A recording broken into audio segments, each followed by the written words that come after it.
Hello, everybody, and welcome back to another episode of 100 Ways to Fill Your Sketchbook.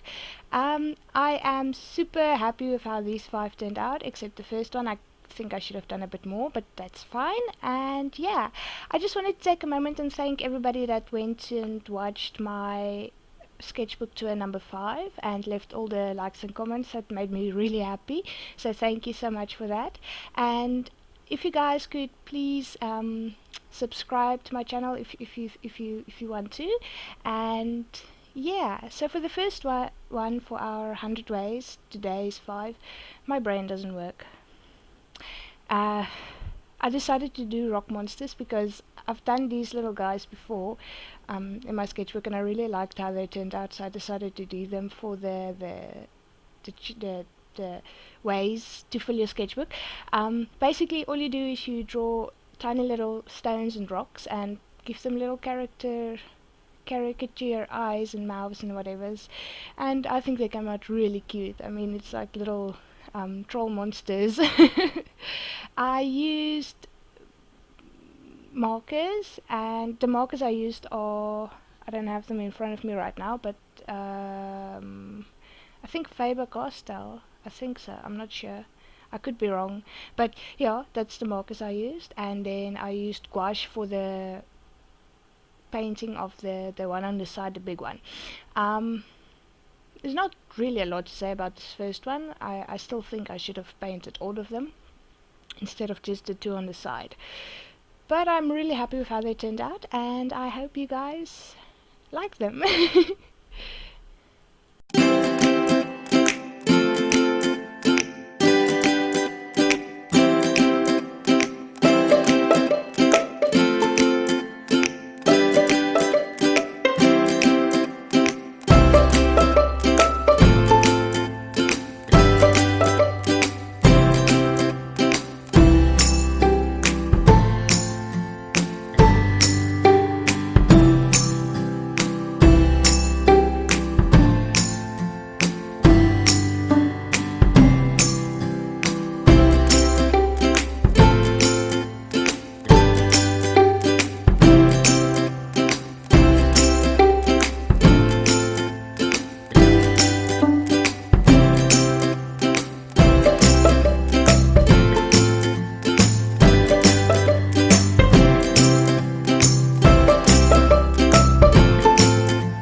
And for our second picture today, I decided to fix one of my sketchbook pages that I didn't really like. So I just put on a layer of like a pinkish white color of paint and waited for that to dry, and I decided it looked kind of like a little broken down wall, so I drew a broken down wall with those purple flowers you see hanging. So I did like a couple of months ago, so I wanted to recreate that, but I had a bit of trouble.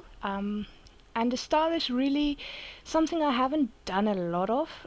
You'll see when it's closer to being finished. It kind of reminded me of Kesh. If you guys don't know him, you can go check him out. He's also on YouTube, but he's an awesome artist. His style is just, I love his style. But I really enjoyed this type of drawing style as well, and painting style, and especially the little doggy was just like, because once I was done drawing the wall, I was like, okay, but it needs something, so I added the little doggy, which was super cute. And this was also when our power outage just started again, so there will be a little segment where there's dark for like 2 seconds where I tried to like save face, and that's when I discovered I can still record when we have no power because my camera has a flashlight. Yes, I did not know that, I'm sorry, but now I don't have an excuse anymore not to record when there's no power. um, I think this one is one of my favorites so far. This one and the last one are my favorites for this video.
And then for a third picture, I pulled out one of my old reference books on hands and feet, and I decided to just sketch a quick little pencil sketch of a hand. Um, it's something I do every now and again. I've got quite a few reference books here of like different artists and stuff like that. So whenever I really don't know what to draw, I just open one of those and decide on something in there. And you can never get enough practice of hands and feet and faces and stuff. So yeah, the only thing I am disappointed at about this picture is you'll see at the end I put like two, three triangles at the back of it, and I should not have done that. I think I just wanted something to fill the space, and yeah, I didn't think it through all the way, but I am quite happy with how the hand itself turned out. I started with a brown pencil and then just went over it with my graphite pencil after I was happy with all the lines and stuff. And I tried to keep to a cross hatching style for this picture because I'm not really a major fan of cross hatching, but it is very useful. I just skip cross hatching. I usually go for like simple soft shading. Other than that, there's not really a lot to say about this except for the fact that I have to do more hands in my sketchbooks because I really like hands.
Okay, so those triangles, if I could, I would go back and just not do them because I think I was just mentally exhausted at this point and I didn't know what to do in the background to fill the rest of the page. So I thought the triangles would look cool, but it did not.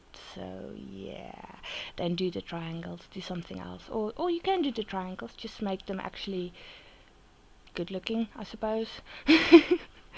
um, for the fourth one, I decided to grab my older sketchbook. It's a sketchbook I've been busy with for a couple of years. Like every time I start drawing in one of the pages and it's like, okay, I'm not happy, and then I paint over it, and then I draw and then I paint over it. And so this sketchbook here has been on my shelf for a really long time, but I've decided that I would at least draw something in it once a week. So I did 2 pink layers here of just normal, it's kind of like a fabric paint that I have, or that I've had for like 10 years or something.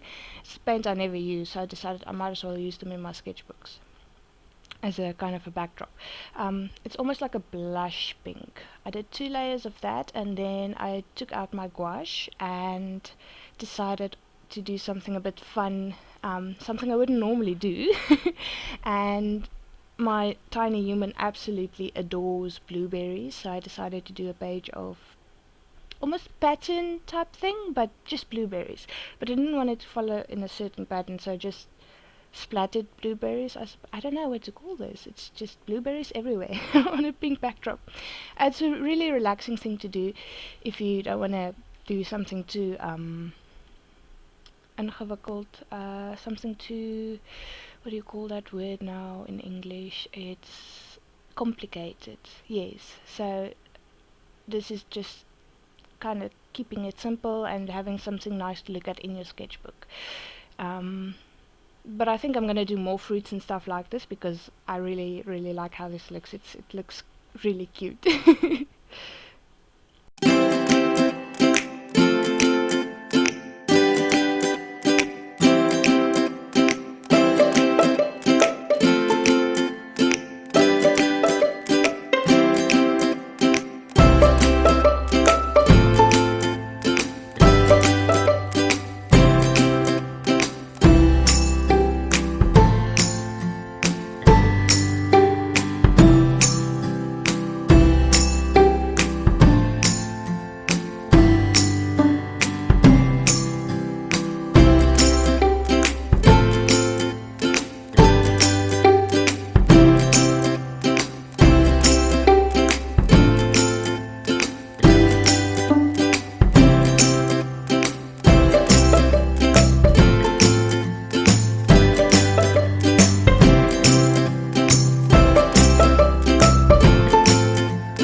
And for number 5, I decided to do a quick study of a portrait and to also get some practice in for blocking in shapes and stuff, blocking in shades.